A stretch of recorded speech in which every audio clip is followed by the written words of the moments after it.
What's going on, guys? Brian right here, and welcome back to another episode of Working Out the Right Way. So in this episode, I'm gonna be showing you guys step by step and walking you through how I've been able to bring up my chest. I break this workout into 3 parts. So the warm-up, the mass building chest workout, and then the finisher. So on the screen now, you'll be seeing the exercises that I will be doing throughout this video, and I'll be walking you through each of them step by step. Alright, so starting out, we're going to be warming up our shoulders and our chest. So this is going to be 3 sets of 10 reps, and these are supersetted. So we're going to do side lateral raises with dumbbells for 10 reps, alternating front raises with dumbbell for 10 reps, and then dumbbell rotator cuff for 10 reps. So not to mention, after we've done all this, we're gonna walk over and we're gonna do our chest dips. So this is 3 sets of 10 to 12 reps on that. And we're just getting blood flow into the chest. I do this to already start establishing a strong mind-muscle connection in my chest before I even start the workout. So chest is a weak point for me, so before I even start pushing any weight, I make sure my chest is full of blood. So starting out, we have the barbell bench press. So I do 2 warm-up sets and 4 working sets at 12 reps for the 2 warm-up sets, and 4 sets, 8 to 12 reps for the other remainders, the working sets. This exercise is actually great for overall mass in the chest because it targets your pec major, which is the biggest muscle in your chest. It's also a compound lift, so you can load up the bar for not only benefits of muscle gain, but also strength gains for all my powerlifter enthusiasts out there. There are a few alternatives for this exercise, such as the plate-loaded hammer strength press and the traditional dumbbell chest press. When performing this exercise, make sure before you even touch the bar, you get locked into place. So as I lay down on the bench, I make sure to keep my shoulder blades contracted and my chest up the whole time, all while having my eyes aligned with the bar. So I grab the bar about shoulder width apart. And one of the most important things to note when you are lifting the bar off, you slide it off the starting position, and that's just to ensure you don't drop your chest or lose your form, aka the chest up, shoulders back mentality. And we will be referring to this a lot in this video, so don't forget that, guys. So while keeping your chest up through the whole movement and pushing the bar up, you want to make sure you are squeezing the chest with every rep and not locking out your elbows. When coming down with the bar, you want to bring it to your chest or a little above the chest, if you have a limited range of motion or you feel any discomfort in your shoulders while performing this exercise. Alright, 15 to 30 degree dumbbell incline press. So 4 to 6 sets at 8 to 12 reps. The reason why there are so many sets is because this exercise can be difficult finding the correct weight. We want to make sure that the weight is heavy, but not so heavy that we lose the form or go too fast through the exercise. We just want to go nice and slow and recruit as many muscle fibers as possible.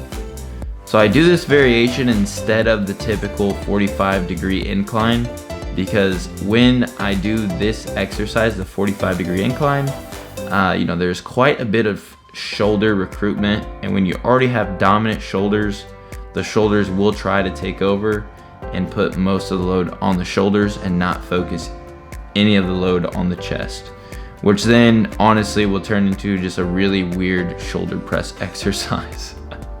So just like the barbell bench press, we need to make sure that the shoulders are retracted and the chest is up before we even start the exercise. So even when we kick the dumbbells up, we keep in the same starting posture position. That's really important. So you can either have your elbows in a barbell bench press position, or you can have your elbows slightly tucked into your sides. It's all about preference here and what feels comfortable and more natural for you. So a little advanced tip I can share, while still keeping your chest up the whole time, when you come up to contract the chest, try to squeeze your elbows together to make sure you get a really solid contraction. And for everybody, as always, don't lock out your elbows all the way. because it takes tension off the chest. Alright, next up, downward cable chest flies. So 4 sets at 8 to 12 reps. This exercise is great for the lower and mid chest, also developing the width to the chest.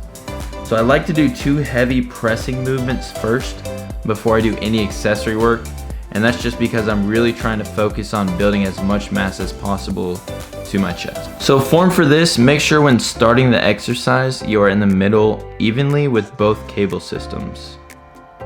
So starting this exercise, you want to have your elbows bent slightly and your arms and elbows following the same path as the cable.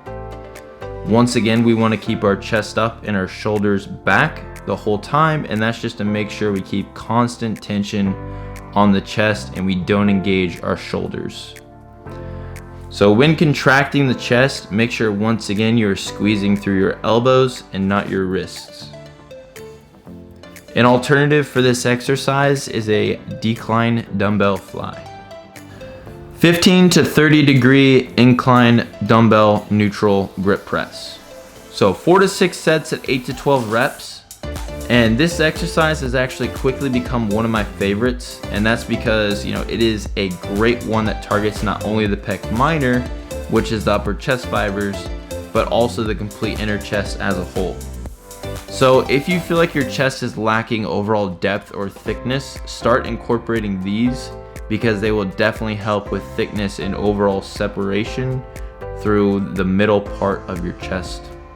When performing this exercise, have your hands in a neutral position with your chest up and your shoulders back. So you want to make sure you keep your chest up through the whole exercise and also contract your chest while squeezing your elbows together. So remember, we don't want to lock out our elbows because we want to keep constant tension on the chest. So since we are using dumbbells in a neutral position, we also can have a greater range of motion to get a nice stretch through the chest, and that's without compromising the shoulders. Advanced tip is you want to imagine your chest is like a zipper, so squeezing through the bottom and working your way up to the top, just like a zipper allows you to do. It really helps you become aware of where and when you are contracting your chest. So good alternatives for this could be a normal dumbbell bench press with a neutral grip, or a plate loaded hammer strength bench press with a neutral grip. Alright, so on to the finisher. 3 or 4 sets till failure on both of these. We have chest dips supersetted with push-ups. So this is a great little finisher because you're trying to push as much blood flow into the chest as possible. So we are just using our body weight here, so the amount of reps don't actually matter. It's all about pushing yourself and finishing strong.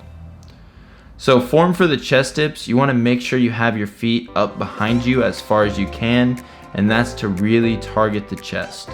Another important thing is make sure you aren't locking out your elbows because we want to keep constant tension on the chest. So when you are descending down, make sure you don't go too far because we don't want to irritate our shoulders as well.